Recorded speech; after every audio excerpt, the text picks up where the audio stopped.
జిగురా మన ఫ్యామిలీలో ఒకరి కష్టం వస్తే మనం ఎంత దూరమైనా పోతాం అన్నదే ఈ మూవీ స్టోరీ.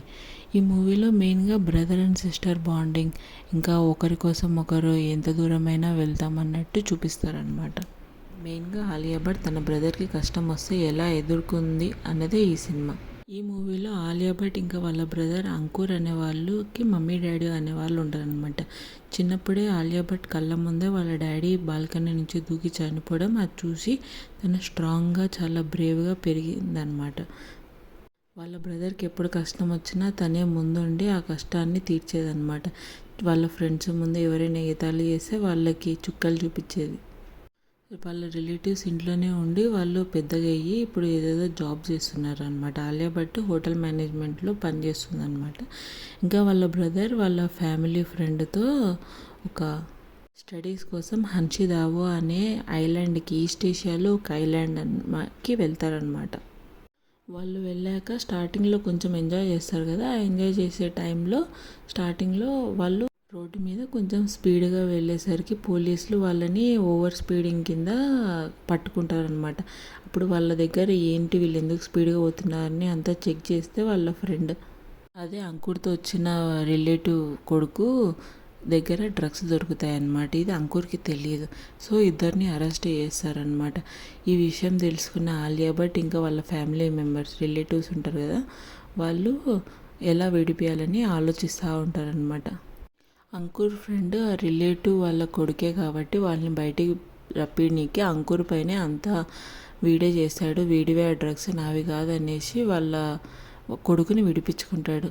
ఆలియా భట్ ఆ కోపంతో వాళ్ళ రిలేటివ్స్ ఫ్యాక్టరీని తగలబెట్టేసి హన్షిదావాన్ ఐలాండ్కి వచ్చేసి వాళ్ళ తమ్ముడిని ఎలా విడిపించుకోవాలా అని ప్లాన్ చేస్తూ ఉంటుంది అనమాట. ఆ ఊర్లో రూల్స్ చాలా స్ట్రిక్ట్ అనమాట. సో అందువల్ల అంకుర్కి 3 monthsలో డెత్ సెంటెన్స్ వచ్చిందనమాట. డెత్ బై ఎలక్ట్రిఫికేషన్ అంటే కరెంట్ షాక్ పెట్టి చంపేయమని కోర్టు ఆర్డర్ ఇచ్చింది. ఆలియా భట్ వాళ్ళ తమ్ముడిని అంకుర్ని కలిసినప్పుడు రిలేటివ్స్ వాళ్ళ ఫ్రెండ్ ఉన్నాడు కదా, వాళ్ళు ఇడిపిస్తా అన్నారు, అందుకే ఒప్పుకున్నాను, లేదంటే నేను ఎందుకు ఒప్పుకుంటా, అసలు నాకు ఈ సంబంధమే లేదా అని చెప్పాడు. సో ఆలియా భట్ తన తమ్ముడిని ఏ విధంగా అయినా అని బయటికి రప్పినీకి చాలా చాలా లాయర్స్ అందరినీ కన్సల్ట్ అయిందనమాట.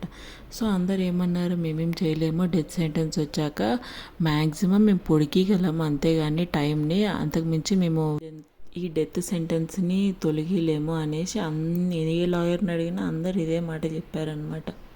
అప్పీల్ చేసి డేట్ని ఎక్స్టెండ్ చేయగలం, అంతకు మించి ఏం చేయలేము. అప్పుడు ఆలియా భట్కి అక్కడ 2 ఫ్రెండ్స్ అయ్యారనమాట ఆ ఐలాండ్లో. వాళ్ళకి సంబంధించిన వాళ్ళు కూడా ఆ జైల్లో డెత్ సెంటెన్స్ అనుభవిస్తున్నారనమాట. వాళ్ళకు కూడా ఎప్పుడైనా డెత్ సెంటెన్స్ వేయచ్చు. వాళ్ళు కూడా అప్పీల్ చేసుకుంటే ఆ డేట్ని ఎక్స్టెండ్ చేస్తున్నారు, అంతకు మించి ఏం చేయట్లేదు అనమాట. సో వాళ్ళు ముగ్గురు ప్లాన్ చేస్తారనమాట. నార్మల్గా లా ప్రకారం పోతే మన ఫ్యామిలీ మెంబర్స్ని మనం బయటికి తెచ్చుకోలేం.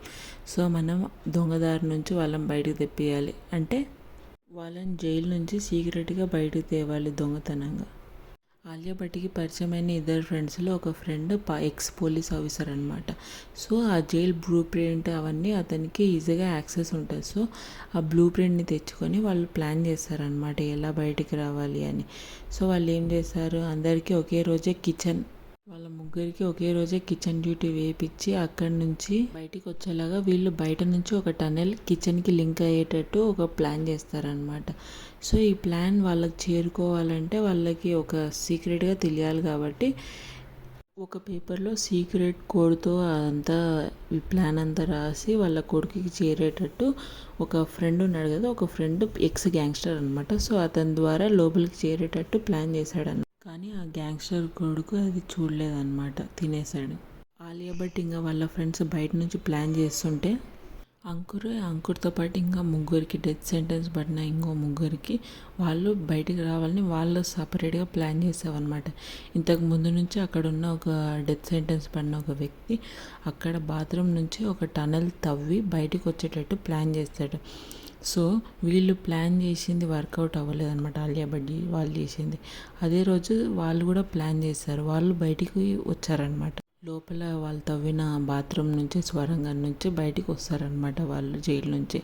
కానీ పోలీసులకి ఇన్ఫర్మేషన్ తెలిసిపోయిందనమాట. సో వాళ్ళు ఊరంతా వెతికి వీళ్ళని దొరకబట్టి ఒకరిని చంపేశారనమాట అక్కడికక్కడే. సో మిగిలిన ముగ్గురిని మళ్ళీ తీసుకుపోయి జైల్లో పట్టేశారనమాట. ఈ విషయం తెలుసుకున్న ఆలియా భట్ ఇంకా వాళ్ళ ఫ్రెండ్స్ ఈ ప్లాన్ ఫెయిల్ అయింది, సో కొత్తగా ప్లాన్ సృష్టించాలి అని చాలా ఆలోచిస్తే ఆలియా భట్కి ఒక ప్లాన్ వచ్చిందనమాట.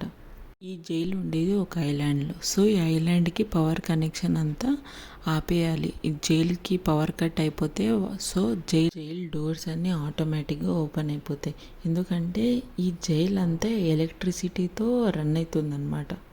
జైలుకి వచ్చే పవర్ సప్లై కాకుండా జైలుకి సపరేట్గా జనరేటర్ ఉంటుంది. ఆ జనరేటర్ కూడా పని చేయకోకుండా వీళ్ళు ప్లాన్ చేయాలన్నమాట.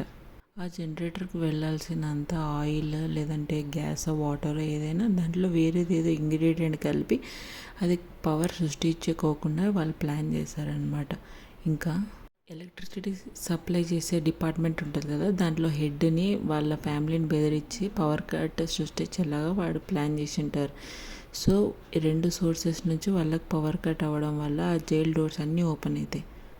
జైల్ డోర్ ఓపెన్ అయితే అంకుర్ మాత్రమే బయటికి రారు కదా, ఉన్న వాళ్ళందరూ బయటికి వస్తారు. 6,000 మంది ఖైదీలందరూ బయటికి వస్తారు. సో ఈ ఐడియాని ఎక్స్ పోలీస్ ఆఫీసర్ ఒప్పుకోలేదన్నమాట. ఒకరి కోసం అందరినీ విడిపించడం ఏం మంచిది కాదు, నేనైతే ఒప్పుకొని నేను ఈ మ్యాటర్ని ఇన్ఫామ్ చేశాను అనేసి బెదిరిస్తాడనమాట. నేను ఏమైనా సరే ఈ ప్లాన్ని ఎగ్జిక్యూట్ చేశాను, నాకు నా తమ్ముడు బయటికి రావడం ఇంపార్టెంట్, ఎవరేమైపోయినా నాకు సంబంధం లేదు, నీకు ఈ ఐడియా నచ్చకపోతే నువ్వు దూరంగా ఉండు, నాకు మాత్రం అడ్డం రావద్దు అనేసి అంటదనమాట. సో ఇంకా ఆలియా భట్ ఇంకా గ్యాంగ్స్టరే ప్లాన్ చేస్తూ ఉంటారు. ఆ గ్యాంగ్స్టర్ వాడికున్న తో ఒక అమ్ములు పిలిచే గన్ను లాంటిది ఒకటి సృష్టిస్తారనమాట. ఎందుకంటే ఇలా జనరేటర్ ఎక్కువసేపు బ్యాకప్ వస్తే అప్పుడు వీళ్ళేం చేయలేరు కదా, వీళ్ళకి టైం చాలా లిమిటెడ్ ఉంది. సో ఎందుకంటే వాళ్ళు ముందే పారిపోయారు కాబట్టి సో వాళ్ళకి డెత్ సెంటెన్స్ కొన్ని రోజుల్లోనే వేసేస్తామని వాళ్ళకు ఒక నోటీస్ వస్తుందన్నమాట. సో వాళ్ళకి చాలా టైం తక్కువ ఉంది కాబట్టి సో అన్నీ తొందరగా చేసేయాలని ఆలియా భట్ తన ప్లాన్ని ఎగ్జిక్యూట్ చేస్తుంది. సో మధ్యలో ఆ పోలీస్ ఆఫీసర్ అడ్డం వచ్చి నేను అందరూ చెప్పేస్తా అని వస్తే ఒక ఫైటింగ్ జరుగుతుంది అనమాట ఆలియా భట్కి ఇంకా అతనికి. సో ఆ ఫైటింగ్లో అతను చనిపోతాడు అనమాట, చెట్టుపై నుంచి కింద పడి, అంటే కొండపై నుంచి ఇద్దరు పడతారు. సో వాడు చనిపోతాడు, ఈమె చెట్టు కొమ్మల్లో ఇరుక్కుపోయి సో బతికిపోతుంది అనమాట. వీళ్ళ నుంచి వాళ్ళని నిడిపించాక డైరెక్ట్ బయట తిరగలేరు కాబట్టి సో వాళ్ళు బయట కూడా ఒక ప్లాన్ చేస్తారనమాట. వాళ్ళు ఒక బోట్ నుంచి నీళ్ళల్లోకి వెళ్ళిపోయి ఇంటర్నేషనల్ వాటర్స్లోకి వెళ్ళిపోయి అక్కడ నుంచి కోస్ట్ గార్డ్ హెల్ప్తో డాక్టర్స్ లాగా వెళ్తారనమాట ఈ దేశం నుంచి. వెళ్ళి అప్పుడు ఇంటర్నేషనల్ వాటర్స్కి వెళ్ళి అక్కడ కోస్ట్ గార్డ్ హెల్ప్తో వాళ్ళ దేశానికి రావాలని ప్లాన్ చేస్తారనమాట. అంకుర్ ఇంకా అతని ఫ్రెండ్స్ని ఇంకా డెత్ సెంటెన్స్ వేయాలని రూమ్లోకి తీసుకొస్తారనమాట కరెంట్ షాక్ పెట్టినకి. ఒక పోలీస్ ఆఫీసర్ ఉంటాడు ఈ జైల్లో, ఎక్కువ సతాయిస్తూ ఉంటారనమాట వీళ్ళందరూ తప్పు చేసిన వాళ్ళు కదా కాబట్టి ఇంకా ఎక్కువ సతాయిచ్చేటోడు అనమాట. సో ఆలియా భట్ తన ప్లాన్ని ఎగ్జిక్యూట్ చేసింది. ఫస్ట్ ఆ ఐలాండ్కి పవర్ కట్ చేసేసింది అనమాట, పవర్ సప్లై ఆపేసింది. సో నెక్స్ట్ కొంతసేపు అయ్యాక జనరేటర్తో ఇంకా జైలు నడుస్తూనే ఉందన్నమాట. ఆ జైలు ఇంకా పవర్ కట్ కాలేదు ఏంటి అనేసి ఇంకా భయంతో వెంటనే ఆ జనరేటర్ని బాంబు పెట్టి బ్లాస్ట్ చేసేసి తను ఇంకా కార్తో గుద్దేసి ఆ జనరేటర్ని పాడు చేసేసి డైరెక్ట్ జైల్లోకి వెళ్ళిపోతుంది అనమాట. కార్ దూసుకెళ్ళి గేట్ని గుద్దేసి జైల్లోకి వెళ్ళిపోతుంది అనమాట. అప్పటికే పవర్ కట్టే అన్ని డోర్స్ ఓపెన్ అయిన ఆనందంతో జైలు ఖైదీలు అందరూ బయటికి రావాలని ప్లాన్ చేస్తారు. కానీ పోలీసులు ఆపుతూ ఉంటారు అనమాట. 6,000 మంది ఖైదీల్ని 500 మంది ఎట్లా ఆపుతారు? సో అలాగే ఫైటింగ్లో అందరూ బయటకు వస్తారనమాట. కానీ అంకుర్ ఇంకా వాళ్ళందరూ అక్కడ వేరే రూమ్లో ఉన్నారు కదా, వాళ్ళకి డెత్ సెంటెన్స్ వేస్తున్నారు కదా కరెంట్ షాక్ పెట్టించి. సో అక్కడికి వెళ్ళాలని ఆలియా భట్ ప్లాన్ చేసి అక్కడికి వెళ్ళిందనమాట. అక్కడికి వెళ్ళేలోపే అంకుర్ ఇంకా వాళ్ళ ఫ్రెండ్స్ ఆ పోలీస్ ఆఫీసర్ ఉంటాడు కదా, ఆ పోలీస్ ఆఫీసర్ని కొట్టి చంపాలని ప్లాన్ చేస్తారు. కానీ ఆ పోలీస్ ఆఫీసర్ చాలా స్ట్రాంగ్ అనమాట, ముగ్గురిని 2 చేతులతో ఆపేసేటోడు అనమాట. సో వాళ్ళ ముగ్గురికి ఇంకా ఆ పోలీస్ ఆఫీసర్కి చాలా పెద్ద ఫైట్ జరుగుతుంది. లాస్ట్కి ఆ పోలీస్ ఆఫీసర్ని కొట్టేసి వాళ్ళ ముగ్గురిని తీసుకెళ్ళిపోతుంది అనమాట. దీంట్లో గ్యాంగ్స్టర్ కొడుకు కూడా ఉన్నాడు. బయట గ్యాంగ్స్టర్ కార్లో వెయిట్ చేస్తూ వీళ్ళని తీసుకెళ్ళాలని వెయిట్ చేస్తూ ఉంటాడనమాట. సో వీళ్ళు వచ్చేసరికి వాడు రెడీగా ఉంటాడు, వెళ్ళిపోయి వాళ్ళ కార్ ఎక్కేసి వెళ్ళిపోతారనమాట.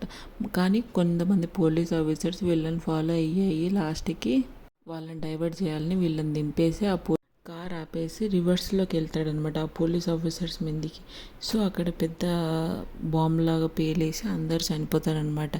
సో ఈ ముగ్గురు ఇంకా ఆలియా భట్ వాళ్ళందరినీ డాక్టర్స్ లాగా రెడీ చేసి బోట్లోకి తీసుకెళ్తారనమాట. వీళ్ళని డాక్టర్స్ వితౌట్ బార్డర్స్ కింద ఐడెంటిటీ అంతా సృష్టించి వాళ్ళు వెళ్ళిపోతారనమాట. కానీ ఇక్కడ ఒక మెంటల్ పోలీస్ ఆఫీసర్ ఒకడు ఉండేటోడు చూడు, వీళ్ళని సతాయించేటోడు, వాడు బోట్లో వీళ్ళని ఫాలో అయ్యి వాళ్ళని పట్టుకోవాలని పెద్ద ప్లాన్ చేశాడనమాట.